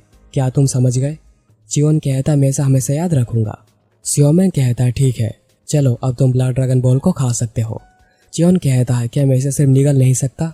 सियोमेंग कहता है बिल्कुल नहीं, पहले इसे अच्छी तरीके से चबाओ और फिर उसे निगल लो ताकि मेडिसिन और भी इफेक्टिव हो पाए। जियोन ड्रैगन बॉल को खाने ही जा रहा था और सोच रहा था इसमें से काफी बदबू आ रही है और मुझे पहले से पता है कि काफी कसेला होगा और इसको मुंह में देते जियोन की हालत ही खराब हो जाती है। ये काफी कसेला है और इसमें से काफी बदबू भी आ रही है। ये कसेला स्वाद मेरे जीभ को पैरालाइज कर देगा और मुझे अंदर से ऐसा लग रहा है कि मुझे इसे निकाल देना चाहिए। जियोन फिर उसे किसी तरह चबा कर निकल जाता है। सियोमेंग कहता है अगर तुमने उसे निकल लिया है तो अपने ब्रीदिंग टेक्निक्स को शुरू करो। फिर ब्रीदिंग टेक्निक्स के बाद सियोमेंग कहता है अब ये तुम्हारा टीचर तुम्हारी मदद करेगा इसको अच्छे से एब्जॉर्व करने के लिए। चलो मैं शुरू करता हूँ। जियोन कहता है टीचर मेरा ख्याल रखना। फिर प्रोसेस शुरू होती है और नैनो ड्रैगन बॉल को सेंस करके कहता है एक सब्सटेंस की वजह से शरीर में एनर्जी एक्टिविटी काफी बढ़ गई है और ये आपके शरीर के एनर्जी के साथ रिएक्ट और रिप्रोड्यूस कर रहा है। क्या आप इस एब्जॉर्प्शन को जल्दी करना चाहते हैं? जियोन कहता है मुझे पता नहीं कि तुम ये सब क्या कह रहे हो, पर अगर ये एब्जॉर्प्शन में मदद करेगा तो मैं स्वीकार करता हूँ। और फिर नैनो प्रोसेस शुरू करता है। यहाँ पर सियोमेंग मेथड के बीच सोच रहा था ये कैसे हो सकता है? ये लड़का क्या ये पैदा हुआ एक वर्कआउट के शरीर के साथ? ये ऐसा है जैसे कि उसका शरीर मेडिसिन को पूरा एब्जॉर्ब करके उसे एम्पलीफाई कर रहा है। उसे बस 80% ही एब्जॉर्ब करना चाहिए था। मैं तो फालतू में ही काफी नर्वस हो रहा था। फिर सेशन पूरा होने के बाद जियोन अपने शरीर में नेगोंग को महसूस कर पा रहा था। सियोमेंग कहता है तुम नेगोंग को फील करके कैसा लग रहा है? तुमने काफी अच्छा किया है और इस बार भी मैं पूरा पसीना पसीना हो गया और तुम 1.5 टाइम्स नेगोंग को एक्वायर करने में कामयाब हुए हो, यानी 30 ईयर्स ऑफ नेगोंग। और ये बस एक रफ एस्टिमेट है। दूसरे स्टूडेंट खुद ही ड्रैगन बॉल को एब्जॉर्ब कर रहे होंगे तो वो इसे आधा भी एब्जॉर्ब नहीं कर पाएंगे। जियोन कहता है ये सब आपकी वजह से हो पाया है, आपके मदद के बिना ये कुछ भी नहीं हो पाता। सियोमेंग कहता है तुम बहुत ही लकी हो। जियोन सोच रहा था तो फिर मेरा ये लक नैनो है। तुम्हारा शुक्रिया नैनो। नैनो कहता है मुझे प्रोग्राम ही किया गया है आपको हेल्प करने के लिए। सियोमेंग फिर कहता है मुझे ऑलरेडी काफी लेट हो गया है, मुझे वापस जाना चाहिए। जियोन कहता है कल से क्या आप मुझे आपकी ब्लड स्किल फॉर्मेशन सिखा सकते हैं? सियोमेंग कहता है क्यों नहीं, ऐसे में तुम्हारे पास ज्यादा समय नहीं है तो तैयार रहना। उसके बाद एकेडमी प्रैक्टिस ग्राउंड में हमें मुकेम को दिखाया जाता है जो कि बहुत ही अच्छे मूड में था। जायहुन कहता है लगता है आज आप बड़े अच्छे मूड में है। मुकेम कहता है ये सब तुम्हारी वजह से ही हो पाया है, तुम्हारा शुक्रिया। अब तक तो वो हरामी अपने शरीर के साथ स्ट्रगल कर रहा होगा। मैं उसे मेरे सामने रेंगता हुआ देखने के लिए इंतजार नहीं कर पा रहा। ह्योबोंग को ऐसा टकला देखकर बहुत जोर जोर से हंस रहा था। आखिर तुम्हारे बाल रातों रात कहाँ चले गए? ह्योबोंग सोच रहा था मैं तो ये कह भी नहीं सकता कि मेरे साथ में जो है उसने ये सब किया है। डॉक्टर म्यूंग फिर कहता है माफ करना, मैं कुछ ज्यादा ही हंस गया, चलो ठीक है तुम रेस्ट करो। डॉक्टर म्यूंग फिर जियोन को देखकर सोचता है यहाँ पर रात को कुछ तो हुआ होगा, पर जो भी हो मुझे ध्यान देना नहीं चाहिए। वो कहते हैं ना एकेडमी के डॉक्टर को बस ट्रीटमेंट के ऊपर ही फोकस करना चाहिए। फिर 2 दिन बाद एकेडमी डोर में ह्योबोंग वापस आ चुका था। मुकेम कहता है क्या उसे अभी तक ग्रुप से निकाल देना नहीं चाहिए था, पर उसे निकाला क्यों नहीं गया। ह्योबोंग कहता है मैं जाकर जियोन के पैर को जख्मी करने ही वाला था, पर उसकी हालत पहले से ही इतनी बुरी थी कि डॉक्टर उसके पास से हटे ही नहीं और उसके पास से हमेशा से ही बैठे थे। मुकेम कहता है क्या तुम्हारा मतलब डॉक्टर सोए भी नहीं थे। ह्योबोंग कहता है प्रिंस मैं रात को ही उसके ऊपर हमला करने के लिए गया था, पर तभी डॉक्टर जाग गए। मुकेम कहता है क्या डॉक्टर जाग गया, आखिर एक डॉक्टर का कान कितना शार्प हो सकता है। और मुकेम उसे गुस्से में मारने लगता है क्या तुमसे एक आसान काम भी नहीं हो सकता। जायहुन कहता है 1 मिनट रुकिए प्रिंस, क्या तुम्हें उस डॉक्टर का नाम पता है। तो ह्योबोंग कहता है कि उनका नाम है बाइक जोंगम्यू। जायहुन कहता है बाइक जोंगम्यू, ये कहीं सुना सुना लग रहा है, वो शायद डॉक्टर बाइक के स्टूडेंट होंगे। मुकेम कहता है क्या डॉक्टर बाइक के स्टूडेंट, क्या ये वही डॉक्टर बाइक नहीं है जो कि पॉइजन क्लान के मेंबर हैं, पर वो पॉइजन के बदले मेडिसिन पर काम करते हैं और अभी लॉर्ड के पर्सनल डॉक्टर भी है। मैंने सुना है कि इवेंट वो एक डॉक्टर है, पर वो फिर भी डिमोनिक कल्ट के स्ट्रॉन्गेस्ट में टॉप 30 में आते हैं। जायहुन कहता है हम अभी तक श्योर नहीं है कि वो डॉक्टर बाइक का स्टूडेंट है, पर अगर ऐसा है तो उनका मार्शल आर्ट स्किल बहुत ही अच्छा होगा। मुकेम कहता है तो फिर उसे वहाँ पर भेजने का कोई भी फायदा नहीं हुआ। अभी सपने में भी मैं सोचना कि मैं तुम्हारे क्लान को सपोर्ट करूंगा। ह्योबोंग सोचने लगता है क्या कहा उसने। फिर हमें कुछ दिन पहले का सीन दिखाया जाता है जब मुकेम ह्योबोंग के पास आया था। हे तुम ह्योबोंग हो ना, क्या तुम मेरे लिए कुछ कर सकते हो। और चिंता मत करो, तुम्हें पता ही होगा कि मैं स्प्रिंग क्लान से बिलोंग करता हूँ, और अगर तुम किसी वजह से एकेडमी से निकाल दिए जाते हो तो मैं प्रॉमिस करता हूँ मैं डेफिनेटली तुम्हारे स्मॉल क्लान को सपोर्ट करूंगा। ह्योबोंग प्रेजेंट में सोच रहा था अगर तुम अपना प्रॉमिस रखते तो शायद मैं तुम्हें सब कुछ सच सच बता देता। ठीक है मुझे ऐसे ही मारते रहो, देखते हैं जब वो लड़का यहाँ पर आएगा तब तुम क्या करोगे। मुकेम फिर कहता है आखिर तुमने सर पे ये क्यों लगाया है, और वो फिर देखता है कि ह्योबोंग तो टकला हो चुका है। मुकेम कहता है आखिर तुम ऐसे फालतू के काम क्यों कर रहे हो, क्या तुम्हें लगा अगर तुम अपने सर के बाल काट लोगे तो मैं तुम्हें माफ कर दूंगा। ग्रुप के दूसरे मेंबर्स उन्हें लड़ता हुआ देखकर सोच रहे थे। हमें लगा था कि सब कुछ शांत हो गया है, पर फिर से झगड़ा शुरू हो गया। मुकेम फिर कहता है मुझे काफी गुस्सा आ रहा है, जाहिर चलो यहाँ से। यहाँ पर ह्योबोंग सोए श्राप दे रहा था कि जैसे मुकेम और जियोन दोनों ही मारे जाएं। और रही डॉक्टर म्यूंग की बात, उन्हें मार्शल आर्ट्स का एम भी नहीं आता, उन्होंने बस मेडिसिन ही पढ़ी है। फिर सीन कट होता है 7 दिनों बाद सुबह 6 बजे इन्फर्मरी में। जियोन सियोमेंग के साथ ट्रेनिंग कर रहा था। सियोमेंग सोच रहा था जैसे कि मुझे लगा था यह लड़का जीनियस है, मैंने बस उसे कुछ ही बार बटरफ्लाई शैडो स्टेप दिखाई थी और वो बस कुछ ही दिनों में पोस्टर्स को सीखने में कामयाब हो गया है। अगर वो ऐसे ट्रेनिंग करता रहता है तो उसे ऑपरेटिंग फॉर्मेशन में और प्रॉब्लम नहीं होगी। यहाँ पर जियोन सोच रहा था थैंक्स टू नैनो मैंने टीचर के पोस्टर्स को स्कैन कर लिया था और अभी मैं इसे परफेक्टली कॉपी कर पा रहा हूँ, पर इसे मेरे ऊपर शक हो सकता है तो मुझे धीरे धीरे परफेक्शन की ओर जाना चाहिए। और अब इसी तरह ही जियोन ट्रेनिंग कर रहा है। सियोमेंग सोच रहा था ग्राफ्टिंग मास्टर टेक्निक्स में 24 मूवमेंट्स होते हैं, 3 बेसिक मूवमेंट्स जो कि अप टू 8 फॉर्मेशन को क्रिएट करते हैं। मुझे उसे बेसिक सिखाने में बहुत समय लग गया तो मैं उसे कनेक्शन सिखा नहीं सकता, पर अगर मेरे पास उसके साथ 2 या 3 महीने होते तो मैं उसे सब कुछ सिखा देता। 1 हफ्ते का समय तो बहुत ही कम है। सियोमेंग फिर जियोन को कहता है क्या तुमने इसे अच्छे से याद कर लिया है। ठीक है, और ये लो, यह है बटरफ्लाई डांस एंड नेगोंग ऑपरेशन टेक्निक का फॉर्मेशन। तुम्हारा टीचर तुम्हें यह खुद सिखाना चाहता है, पर जबकि आज ही आखिरी दिन है, अगर तुम इसे अच्छे से समझ पाते हो तो इसे मास्टर करना बहुत आसान हो जाएगा। हम दोनों जब दोबारा से मिलेंगे मैं चेक करूंगा तुम कितने सीखे हो, इसलिए आलस बिल्कुल भी मत करना और इसे अच्छे से याद कर लेना। जियोन कहता है आपका शुक्रिया टीचर, मैं आपको निराश नहीं करूंगा। सियोमेंग फिर जियोन को उसका स्वॉर्ड वाइल्डन्स ब्लेड को दिखाता है, चलो इसे पकड़ के देखो। और जियोन उसके स्वॉर्ड को पकड़ के देखता है कि उसने जितना सोचा था उतना भारी नहीं है। आमतौर पर स्वॉर्ड्स का वजन 2 से 3 ज्यूस होता है, पर ये मेरे क्लान का प्राइसलेस स्वॉर्ड वाइल्ड डांस है और इसका वेट है बस 1.5 ज्यून और 1 ज्यून का वेट होता है 600 ग्राम। जियोन कहता है यह बटरफ्लाई डांस की वजह से है ना। सियोमेंग कहता है तुम तो काफी स्मार्ट हो, और वह स्वॉर्ड को थोड़ा सा स्विंग करता है और पलंग का एक कोना मक्खन की तरह कट जाता है। सियोमेंग फिर कहता है अगर एक स्वॉर्ड्समैन के पास नैरो रेंज और लाइट कम होती है तब यह और भी इफेक्टिव हो जाता है। इस स्वॉर्ड के शार्पनेस और ड्यूरेबिलिटी की वजह से उसे इनाम दिया गया है। चलो पीछे हटो, मैं तुम्हें दिखाता हूँ जो तुम कब से देखना चाह रहे थे, इसे अच्छे से देखना, ये तुम्हारे टीचर के बटरफ्लाई टेक्निक है। जियोन कहता है नैनो इसे स्कैन करने के लिए तैयार हो जाओ। फिर हमें दिखाया जाता है जब सियोमेंग आखिरी दिन का ट्रेनिंग पूरा करके वापस जा रहा था और उसे लीड गार्डियन माराक्यूम और लेफ्ट गार्डियन लिवा देख रहे थे। लिवा कहता है फाइनली चूहा मतलब राइट गार्डियन जा रहा है।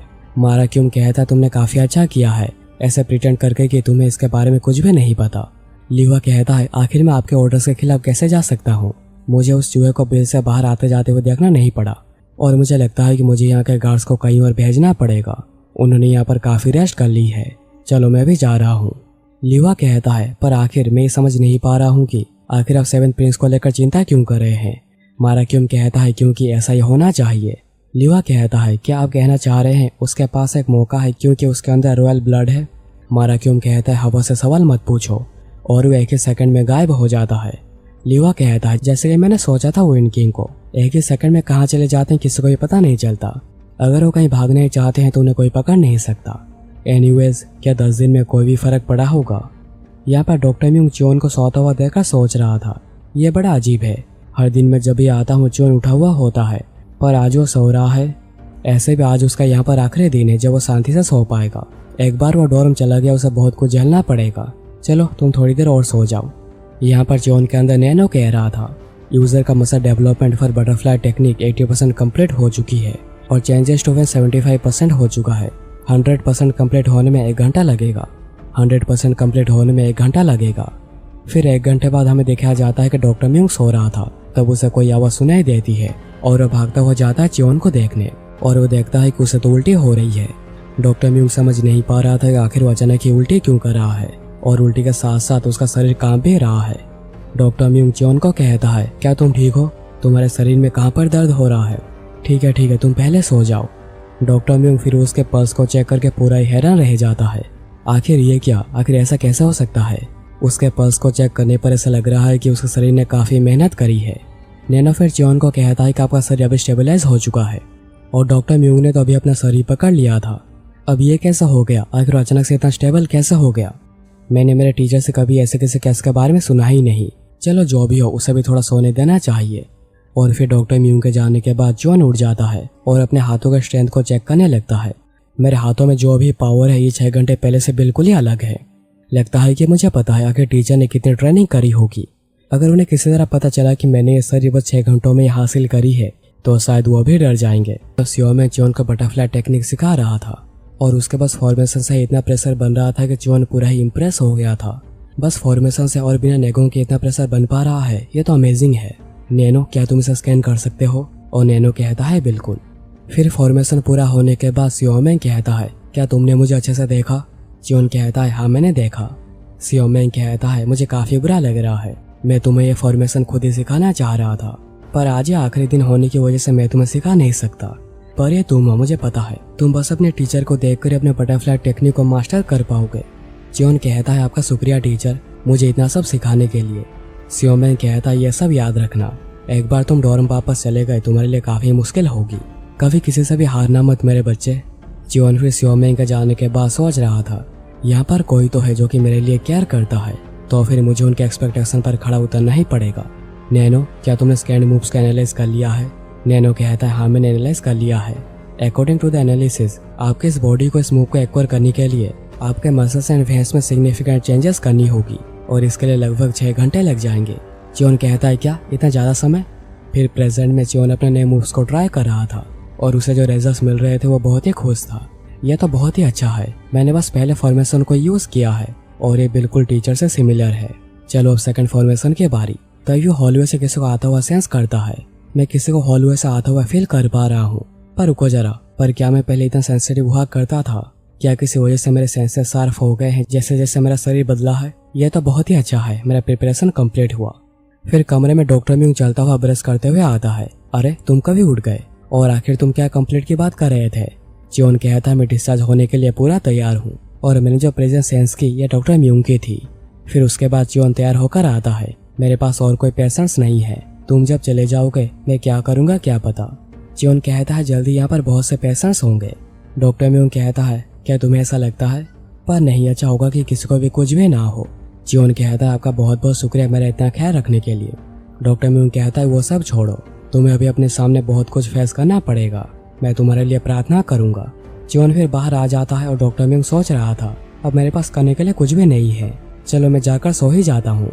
च्योन जाते हुए सोच रहा था, अगर डॉक्टर म्यूंग ऐसे प्रिटेंड नहीं करते जैसे को जानते नहीं कि राइट गार्डन यहाँ पर आकर मुझे मार्शल आर्ट सिखाते हैं तो मेरे लिए इन्फर्मरी में रहना थोड़ा अनकंफर्टेबल हो जाता।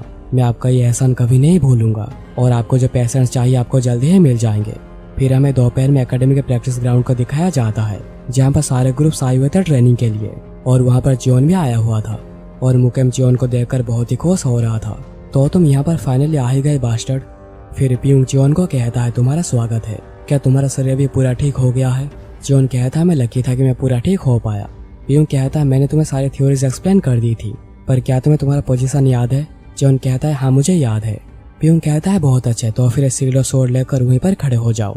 और फिर जियोन जब मुकेम को पास करके जा रहा था मुकेम धीरे से कहता है क्या तुम इस समय पर आए हो क्योंकि तुम्हें काफी डर लग रहा है?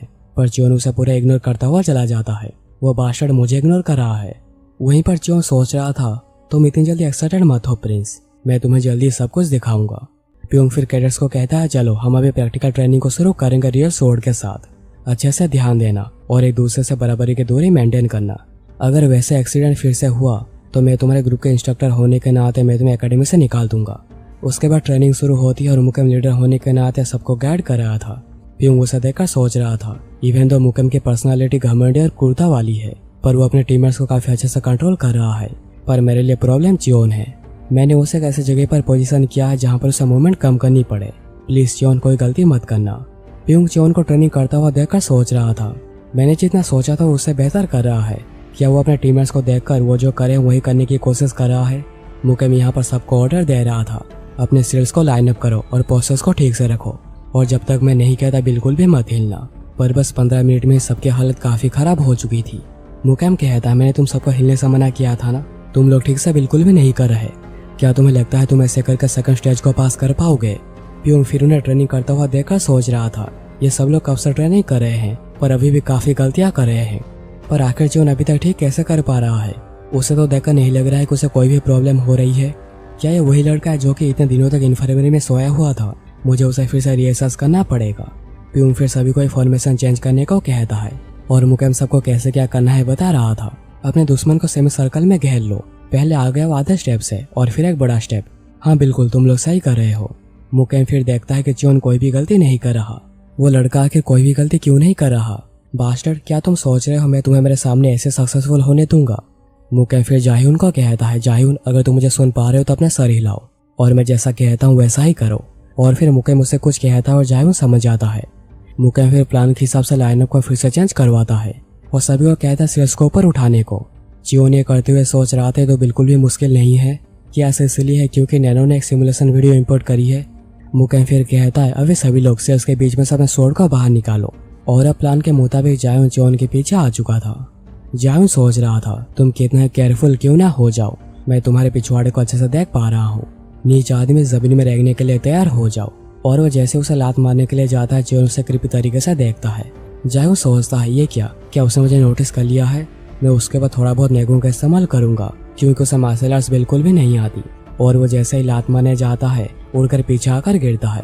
जाहिउन सोचने लगता है आखिर मैं पीछे आकर क्यों गिरा? उस बास्टर्ड के नेगों तो मेरे से भी ज्यादा स्ट्रॉन्ग है। तभी पियोंग आकर कहता है तुम फिर से? जाहिउन उठकर कुछ कहने की कोशिश कर रहा था पर उसके एंकल में काफी दर्द होने लगता है और उसे देखकर जियोन काफी हंस रहा था। आखिर उसकी हिम्मत कैसे हुई मुझ पर हंसने की? पियोंग कहता है तुम गुस्सा क्यों कर रहे हो? क्या तुम्हारा दिमाग ठिकाने पर नहीं है? जाहिउन कहता है इंस्ट्रक्टर ये उसका पिछवाड़ा था। पियोंग कहता है पिछवाड़ा? क्या पिछवाड़ा? ये लड़का सच में पागल हो चुका है। तुम ही वो थे ना जिसने कैरियर 23 को पिछली बार स्टेप किया था। तुम्हारे पास अगले 4 दिनों तक बिल्कुल भी समय नहीं होगा। सोने से पहले तक तुम यहाँ पर इंस्ट्रक्टर के साथ ही ट्रेनिंग करोगे। जाहिउन कहता पर इंस्ट्रक्टर। पियोंग कहता देखो तो इस सभी भी एक्सक्यूज देना है। ग्रुप के दूसरे बच्चे जाहिउन के साथ देखकर बहुत ही खुश हो रहे थे। उसके साथ जो भी हुआ बिल्कुल अच्छा हुआ। वो बहुत ही जोड़ में घूमता था क्योंकि उसे मुकेम बैक करता था। उसके साथ तो यह होना ही था। और मुकेम ये सब देखकर और ये सारी बातें सुनकर और भी गुस्सा हो रहा था। मुन्नू जियोन को देखकर सोच रहे थे आखिर ये कैसा हो सकता है? उसने मुकेम को हरा दिया जिसे हम दोनों मिलकर भी हरा नहीं सकते। उन्होंने ही तो 10 दिन पहले कहा था कि उसके पास बिल्कुल भी नेगोंग नहीं है, तो फिर हमें भी क्या करना चाहिए? जियोन कहता है क्या तुम दोनों भी ट्राई करना चाहते हो? दोनों सर हिलाकर मना करते हैं। जियोन कहता है तो फिर उसे यहाँ से ले जाओ और दोनों जल्दी से जाकर मुकेम को उठाते हैं। जियोन सोच रहा था अगर मेरे पास पावर के साथ साथ थोड़ी अथॉरिटी भी होती तो क्या वो लोग मुझे ऐसे ट्रीट करते? यहाँ पर मुकेम गुस्से में कहता है मुझे छोड़, मैं खुद चलकर जा सकता हूँ। और रही तुम्हारी बात, तुमने मुझे मार क्यों नहीं दिया? चियोन कहता है सेकंड टेस्ट है, ग्रुप टेस्ट है, अगर ये नहीं होता तो मैं तुमको कब का मार चुका होता। मुकेम कहता है फालतू के एक्सक्यूज देना बंद करो। चियोन कहता है अगर तुम बार बार ऐसे मुझे मारने के लिए आते रहोगे तो मैं तुम्हें सच में मार दूंगा। तुम खुद तो खड़े नहीं हो पा रहे हो तो मुझे धमकी दे रहे हो। मुकेम कहता है क्या कहा तुमने। चियोन वहाँ से चला जाता है ये कहते हुए कि जितना बकना है बैठकर बकते रहो। चियोन फिर जाते हुए सोच रहा था ये काफी डेंजरियस था, अगर नैनो नहीं होता तो शायद मैं हार भी सकता था। मैंने मार्शल आर्ट सबसे फास्ट सीखी है, पर मेरे पास एक्सपीरियंस ना होने की वजह से मैं टीचर की तरह पावरफुल नहीं बन सकता उनकी तरह बटरफ्लाई टेक्निक को सीखने के बाद भी। अगर मुझे हाई स्टेटस चाहिए तो मुझे बहुत नेगोंग और एक्सपीरियंस चाहिए, पर 6 क्लास मुझे ये शांति से करने नहीं देगी। चियोन फिर झील के किनारे जाकर नैनो से पूछता है नैनो मुझे ये बताओ आखिर मैंने अभी तक कितने % फंक्शन का यूज किया है। नैनो चेक करके बताता है ओनली 3%। चियोन कहता है क्या मैंने बस इतना इस्तेमाल किया है। नैनो कहता है आपने अभी तक 10 में से 3 फंक्शंस को भी यूज नहीं किया है। चियोन सोच रहा था तो फिर इसका मतलब मेरे पास अभी भी ऐसा फंक्शन है जिसका इस्तेमाल मैं मेरे हिसाब से कर सकता हूँ। नैनो बताओ मुझे आखिर मेरे पास अभी कौन कौन से फंक्शन हैं जिसका इस्तेमाल मैं अच्छे से कर सकता हूँ। इसके लिए नैनो चियोन के दिमाग में manual function with English language को भेजता है ताकि उसे चीजें समझ में आ सके। फिर ट्रांसफर पूरा होने के बाद चियोन को थोड़ी बहुत डिजीनेस फील हो रही थी। ये नॉर्मल इन्फॉर्मेशन से बहुत ही ज्यादा था जिस वजह से मुझे काफी चक्कर आ रहे हैं, पर मुझे अभी के लिए उल्टी नहीं आ रही। चियोन फिर फंक्शंस को सर्च करता है और उसके सामने बहुत सारे फंक्शंस के टैब्स आ जाते हैं। ये सब क्या है, क्या मैं इतने सारे फंक्शंस का इस्तेमाल कर सकता हूँ? और ये क्या है repetitive battle in augmented reality. अगर ये वही है जिसका इस्तेमाल करके मैं मेरा एक्सपीरियंस बढ़ा सकता हूँ तो मैं अभी इसका इस्तेमाल करना चाहूँगा। नैनो कहते हैं इसके लिए मोशन एनालिसिस पूरा करना होगा ताकि सिमुलेशन को क्रिएट किया जा सके। चियोन कहता है तो क्या तुम मेरे लिए एक मुकेम बना सकते हो जिसे मैं पीट सकूं। नैनो कहता है मेरे पास अभी इतनी जानकारी तो नहीं है पर मैं फिर भी एक अवतार बना सकता हूँ। चियोन कहता है जानकारी ना होना काफी बुरी बात है पर इसे जल्दी से तैयार कर दो। चियोन फिर एक खाली जगह पर जाकर कहता है ये जगह ठीक होगी, यहाँ पर लगता नहीं कि कोई भी है। उसके बाद नैनो उसके बाद जितनी जानकारी थी उसका इस्तेमाल करके अवतार को क्रिएट करता है।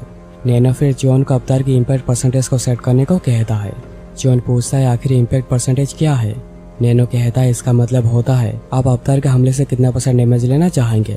अगर आप इसे नॉर्मल फाइट की तरह ही लड़ना चाहते हैं तो फिर इसे 100% पर सेट कर दीजिए, अदरवाइज आप इसे कम भी कर सकते हैं। चियोन कहता है आखिर इसे दर्द कितना होगा, तो ठीक है इसे 100% पर सेट कर दो। इसलिए नैनो इसे 100% पर सेट करके सिमुलेशन शुरू करता है। और ये अवतार बिल्कुल ही मुकिम की तरह बातें भी कर रहा था। है गंदे खून, हिम्मत है तो मेरे ऊपर हमला करके दिखाओ। चियोन कहता है आखिर स्टूपिड सी चीज भी सिमुलेशन का पार्ट क्यों है, पर जो भी मैं उसे यहाँ पर मार पाऊंगा। तभी मैं उसे मार नहीं पाया था क्योंकि सेकंड टेस्ट सामने है, पर यहाँ पर मैं उसे मार दूंगा क्योंकि वो बस अवतार है। अवतार फिर कहता है अगर तुम हमला नहीं करोगे तो मैं तुम्हारे ऊपर हमला करूंगा, और वो चियोन के ऊपर हमला करने के लिए आता है। चियोन देखकर सोच रहा था बिल्कुल ही सिमिलर है रियल वाले से। चियोन फिर अवतार के ऊपर हमला करने के लिए जाता है जिससे कि अवतार बड़े इजीली डॉज करके कहता है क्या तुम्हें लगा इस तरह का स्लो अटैक मेरे ऊपर काम करेगा। और फिर अवतार उसे एक पंच मारता है जिस वजह से चियोन को बहुत ही दर्द महसूस हो रहा था। चियोन कहता है आखिर मुझे इतना दर्द क्यों हो रहा है। नैनो कहता है नैनो मसिल्स ने आपको वही सेम अमाउंट का दर्द दिया है जो कि आपको पहले हुआ था रियल वाला फाइट में। नैनो फिर कहता है कि आप इम्पैक्ट परसेंटेज को कम करना चाहेंगे। चियोन कहता है नहीं, इसे ऐसे ही रहने दो। दोनों के बीच में फिर बहुत देर तक फाइट चलती है और फाइट करने के बाद चियोन पूरा ही थक कर नीचे लेट गया था। चियोन कहता अभी टाइम क्या हुआ है नैनो। नैनो कहता अभी रात के 9 से 11 के बीच का समय हुआ है। चियोन फिर कहता है मैंने 17 से 15 बार फाइट की है जिसमें मुझे बस आखिरी बार में ही जीत मिली। पहला फाइट तो बस 5 फॉर्मेशन में खत्म हो गया था और मैं तो खुद को प्रॉपरली प्रोटेक्ट भी नहीं कर पाया था। अगर मैंने मुकेम से प्रॉपर फाइट करी होती तो मैं ऑन द स्पॉट ही हार जाता। नैनो कहता आपकी स्किल आपके तजुर्बे के अनुसार ही बढ़ती रहेगी और आप जैसे जैसे ट्रेनिंग करते जाएंगे आपके मूवमेंट से फॉर्मेशन की फ्रीक्वेंसी भी काफी इंक्रीज हो जाएगी। चियोन कहता है क्या हुआ अगर मैं बस अवतार के खिलाफ ही लड़ता हूँ जो कि बस इन्फॉर्मेशन का ही इस्तेमाल करता है और मैं उससे हार गया। पर तुम वेट करो अवतार, मैं तुम्हें अगले 7 दिनों में हर मैच में हराऊंगा और तुम मेरे सामने कुछ भी नहीं कर पाओगे। चियोन फिर वापस अपने डोर में आ जाता है और उसका बेड कहाँ पर रखा उसे ढूंढ रहा था, पर कोई भी उसे कुछ भी नहीं बताता। तभी ह्योबोंग आगे आकर कहता है प्रिंस साहब का बेड इस तरफ है। सभी उसे देखकर सोच रहे थे आखिर वैसा क्यों कर रहा है, और चियोन भी देखकर पूरा ही हैरान था। तुम्हारा एटीट्यूड तो पहले से पूरा ही बदल गया है, क्या तुम्हें मुझसे कुछ चाहिए। ह्योबोंग सोच रहा था ऐसे भी मुकेम ने मुझे निकाल दिया है तो अभी मेरे पास खोने के लिए कुछ भी नहीं बचा। ऐसे भी साथ में जल्दी ही मारा जाऊंगा तो क्यों ना एक दाव खेला जाए। ह्योबोंग कहता है प्रिंस मैं कैडेट नंबर 23 ह्योबोंग आपको सर्व करना चाहता हूँ, प्लीज मेरे मास्टर बन जाइए। दूसरे कैडेट से देखकर सोच रहे थे वो लड़का आखिर कर क्या रहा है। 7th प्रिंस को अपना मास्टर बना रहा है जिसके पास कुछ भी नहीं है। चियोन भी ये सुनकर हैरान था। तो मेरा सर्वेंट बनना चाहते हो। ह्योबोंग कहता मैंने पहले जो भी करा था उसका लेकर मैं रिग्रेट करता हूँ, प्लीज आप मुझे आपको सर्व करने का मौका दीजिए। जो सोच रहा था सर्वेंट मेरे लिए, मैं वो हूँ जिसे हमेशा दूसरे पर भरोसा करने में काफी दिक्कत होती है। उसका कोई सर्वेंट बनना चाहता है वो भी खुशी खुशी बिना फोर्स किए, इसलिए जियोन उसे अपना सर्वेंट बना लेता है। ह्योबोंग कहता आपका शुक्रिया मास्टर, मैं मरते दम तक आपको सर्व करूंगा। तभी वहाँ पर मुकेम और जाह्यून आते हैं। मुकेम कहता मैं ऐसे थोड़ी देर के लिए क्या चला गया, यहाँ पर तो कुछ भी हो रहा है। जाह्यून ह्योबोंग को कहता है आखिर तुम्हारे जैसा कोई कीड़ा मकोड़ा किस अपने लॉयल्टी दिखा रहा है। ह्योबोंग सोच रहा था जाह्यून और मुकेम दोनों ही काफी डरावने हैं, पर मुझे अपना डर उनके सामने पेश करना नहीं चाहिए। जियोन जाह्यून को कहता आखिर तुम्हारी हिम्मत कैसे हो किसी दूसरे के सर्वेंट को कीड़ा मकोड़ा बुलाने की। तुम्हें तो खुद एक कीड़े मकोड़े हो जो कि दूसरों का चाटते रहते हो। जाह्यून कहता है क्या कहा तुमने। जियोन कहता आखिर तुम्हारे इस चेहरे को क्या हुआ, क्या तुम्हें डर लग रहा है। जाह्यून बड़े गुस्से में उसे पंच मारने के लिए जाता है, जिसे कि जियोन बस डॉज करके उसे गले पे मारता है और जाह्यून जाकर नीचे गिरता है। जियोन कहता है ये तो अब तक के मुकाबले कुछ भी नहीं था। ह्योबोंग जियोन के पावर को देखकर सोच रहा था मैंने जैसा सोचा था, मैंने सही फैसला ही लिया है। जियोन फिर मुकेम को कहता है क्या तुम एक और राउंड करना चाहोगे। मुकेम कहता है जब तक मजा कर सकते हो मजा कर लो, और क्योंकि तुम्हारे पास सर्वेंट आ गया इसे कुछ भी बदल नहीं जाता। और मुकेम ये कहकर जाने लगता है। दूसरे कैडेट सोच रहे थे क्या मुकेम ने उसे इग्नोर कर दिया। वो मुकेम जो कि सबसे लड़ता रहता उसने अवॉइड किया। पर ये जो भी हो इसे स्प्रिंगलैंड की अथॉरिटी बिल्कुल भी कम नहीं होती, पर फिर भी ये काफी अजीब है। लगता है 7th प्रिंस डिमोनिक अकेडमी में एक चेंज लाकर रहेगा। फिर सीन कट होता है एक हफ्ते बाद सेकंड टेस्ट के दिन ही। प्यूंग कह रहा था मैंने तुम लोगों को सब कुछ सिखा दिया जो कि तुम लोगों को सीखना चाहिए था, और अब आगे से तुम कैसा परफॉर्म करते हो तुम्हारे ऊपर डिपेंड करता है। लिवा फिर कहता है टेस्ट को शुरू करने से पहले हम मैचेस को सेट कर लेते हैं, और इसके लिए ग्रुप 1 से लेकर ग्रुप 4 का जो टीम बनाया गया है और ग्रुप 5 से लेकर ग्रुप 8 तक जो टीम बनाया गया है, और ऐसे जितने भी टीम्स बनाए गए हैं 4 ग्रुप्स को मिलाकर उनके लीडर सभी यहाँ पर आओ, और एक ही टीम के अंदर जो 4 ग्रुप्स हैं उनके बीच में फाइट होगी। लिवा पहले ग्रुप 1 टू ग्रुप 4 के लीडर को सामने आने को कहता है। लिवा देखता है कि ग्रुप 2 और 3 का लीडर बदल गया है, जबकि 1 और 4 अभी भी सेम है। डार्क क्लैन का मुयोन अभी भी ग्रुप 1 का लीडर है और ग्रुप 4 का लीडर भी सेम है। उसके बाद मुयोन आकर चीट को उठाता है और पहले 4 ग्रुप में मैच सेट हो जाती है, ग्रुप 1 वर्सेस ग्रुप 3 और ग्रुप 2 वर्सेस ग्रुप 4। उसके बाद लिवा सेकंड टीम के ग्रुप 5 से लेकर 8 के लीडर को आगे बुलाता है, और इन चारों ग्रुप में भी 2 ग्रुप के लीडर चेंज हो गए हैं, और हम देखते हैं कि ग्रुप 8 का लीडर मुकेम बदलकर जियोन बन चुका है, जो देखकर लिवा भी पूरा हैरान था। वॉन्ड्यू भी ये देखकर बहुत ही गुस्सा हो गई थी। मैंने उसे बहुत ही वार्न किया था, पर मुकेम आखिर उसने ये क्या कर दिया। फिर हमें पास्ट में कल के सीन को दिखाया जाता है, जब प्रैक्टिस ग्राउंड में सारे ग्रुप ट्रेनिंग करने के बाद स्ट्रेटेजी वगैरह बना रहे थे कल के टेस्ट के लिए, पर मुकेम वापस आ चुका था और सभी को ऊपर से देख रहा था। वो सभी अभी भी ग्रुप ट्रेनिंग कर रहे हैं। क्या उन्हें नहीं पता कि उन्होंने स्ट्रेटेजी सबके सामने ही बनाई है और सबको पता है कि कौन क्या करेगा। उन्हें ऐसे देखने का कोई फायदा नहीं है, मैं जाकर मार्शल आर्ट्स की ट्रेनिंग करता हूँ। तभी वहीं पर वॉन्ड्यू आती है, पर मुकेम उसे इग्नोर करके जा रहा था। मैं तुम्हें यहाँ पर बुला रही हूँ और तुम इग्नोर करके जा रहे हो। मुकेम कहता है तुम्हें जो भी कहना है जल्दी जल्दी कह डालो। वॉन्ड्यू कहती है मैं तुमसे बात करने आई हूँ और तुम मुझे ऐसे ट्रीट कर रहे हो। मुकेम कहता है तुमने ही तो कहा था स्प्रिंग क्लैन के लोग इडियट होते हैं। वॉन्ड्यू कहती है तुम बहुत ही एनोइंग हो और स्प्रिंग क्लैन के लोग काफी छोटी बुद्धि वाले भी होते हैं। ठीक है, मैं जो भी कह रही हूँ उसे ध्यान से सुनना। वॉन्ड्यू दिखाती है कि उसका हाथ में चोट आई है। मुकेम कहता है तुम्हें चोट कैसे लगी। वॉन्ड्यू कहती है कल हुआ, जब मैं रात को अकेले ट्रेनिंग करी थी मेरे ऊपर किसने आकर छुपकर हमला करा। मुकेम कहता है तुम्हारे ऊपर किसने हमला करा, आखिर किसकी हिम्मत होगी तुम्हारे ऊपर हमला करने की। और एपिसोड अगले 4 दिनों तक तुम्हारे पास बिल्कुल भी फ्री टाइम नहीं होगा। रात को सोने से पहले तक तुम मेरे साथ ट्रेनिंग करोगे। वहीं पर लीवा ये सब देखकर सोच रहा था मैंने जितना सोचा था जियोन का नेगोंग उससे ज्यादा स्ट्रोंग है। ये सच ही को उसे रेड गार्डियन ने ट्रेनिंग दी है, पर फिर भी ये काफी अजीब है। जाह्यून के पास एटलीस्ट 30 ईयर्स ऑफ नेगोंग होनी ही चाहिए, क्योंकि उसने मेडिसिन बॉल भी कंज्यूम करी है। यह हो ही नहीं सकता कि उस बेवड़े ने उसे अच्छे से सिखाया होगा कि उसके पास एक ऐसा फिजिक है जो कि मेडिसिन बॉल को पूरा ही एब्जॉर्ब कर सकता है। लगता है कि इसका बस एक ही एक्सप्लेनेशन है, रॉयल ब्लड हमेशा रॉयल ब्लड ही होता है, वो हाफ ही क्यों ना हो। और एक ही ग्रुप में 2 उत्तराधिकारियों का होना, दोनों के बीच में कंपटीशन काफी अच्छी होगी। फिर ट्रेनिंग खत्म करने के बाद सभी लंच करने जाते हैं, और जियोन इतने दिनों बाद टेस्टी खाना खाकर बहुत ही खुश हो रहा था, क्योंकि उसने इतने दिनों तक बस इन्फर्मरी का खाना ही खाया था। जियोन खाना खाते हुए सोच रहा था ये चिकन तो सच में बहुत ही टेस्टी है। इन्फर्मरी का खाना तो टॉर्चर से कम नहीं था, हर दिन हर समय वही सेम खाना खाना पड़ता था। पर क्या मुकेम मुझे खाना खाते समय ऐसे घूरता रहेगा।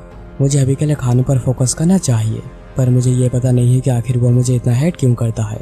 पर मैं फिर भी 6 क्लास के एक्शंस को कभी माफ नहीं कर सकता।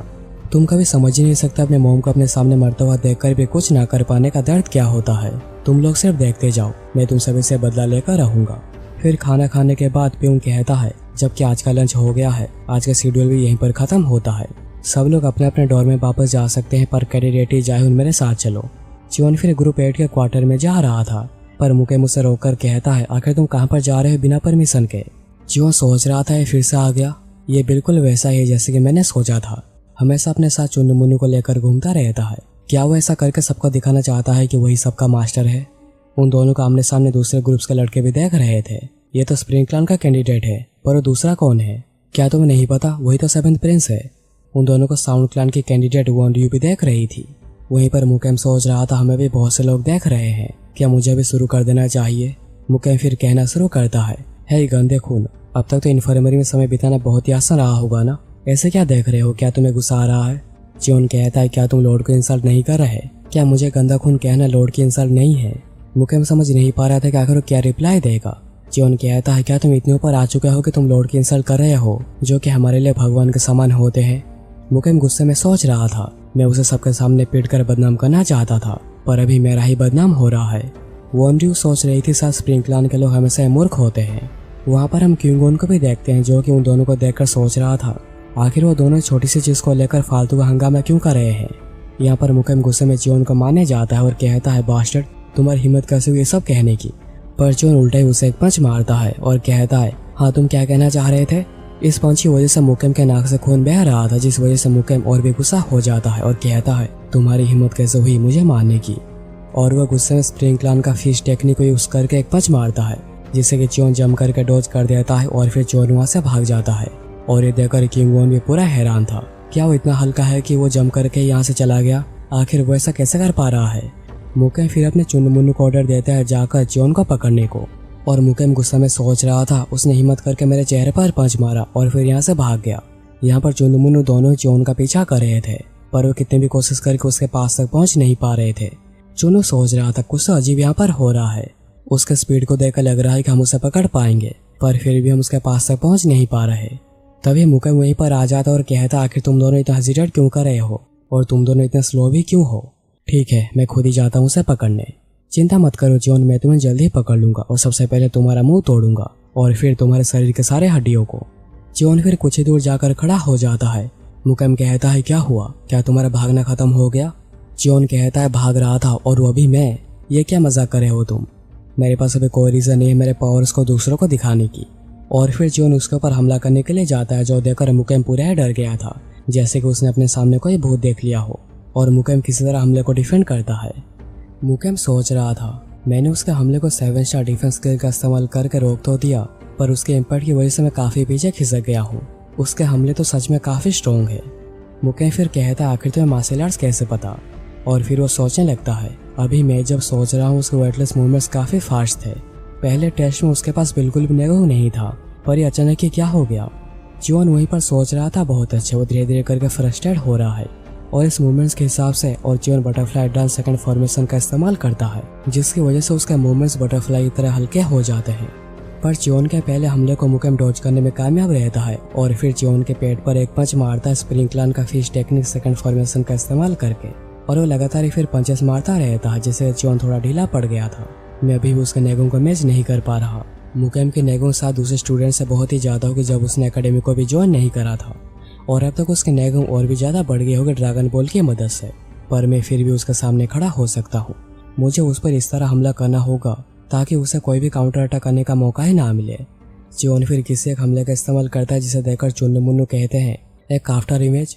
आखिर वैसे किसी मार्शल आर्ट्स का इस्तेमाल कैसे कर सकता है?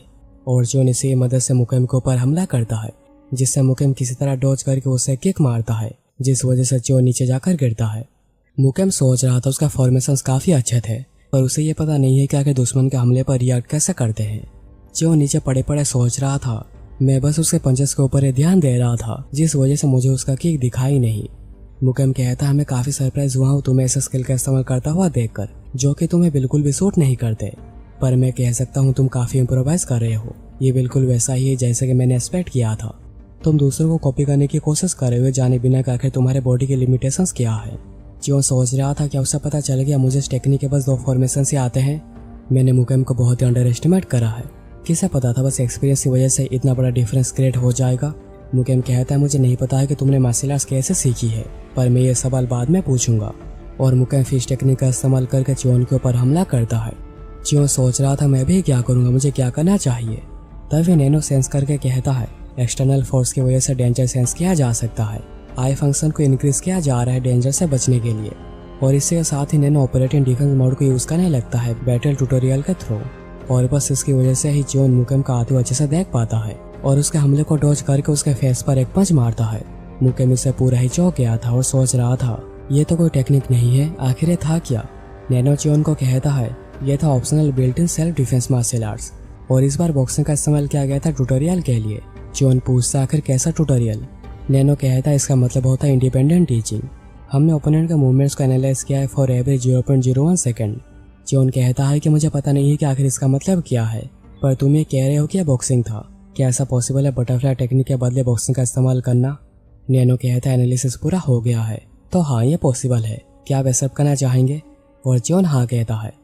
मुकेम कहता आखिर तुमने क्या फिश टेक्निक को सीखी, लगता है अभी भी बहुत कुछ है जो कि तुम छुपा रहे हो, पर ये और काम नहीं करेगा। तभी नैनो डिफेंस मोड को बॉक्सिंग में से बदल के बटरफ्लाई डांस में बदल देता है। इसलिए जैसे मुकेम हमला करने के लिए आता है चियोन उसे क्लियरली देख पा रहा था और इसकी वजह से उसका हर पंच को पे डॉज कर पाता है। मुकेम सोचने लगता है आखिर वो मेरे हर हमले को डॉज कैसे कर सकता है। तभी चियोन उसे एक पंच मारता है और उसे अपने मोम की कही गई बात याद आने लगती है। मुकेम अगर तुम अपना बेस्ट देते हो, अगर तुम अच्छा करते हो तो लॉर्ड नहीं तुम्हारे फादर उस चुड़ैल को छोड़कर मेरे पास आ जाएंगे, इसलिए तुम्हें सबको जीतना होगा। और मुकेम ने तभी हाँ कहा था।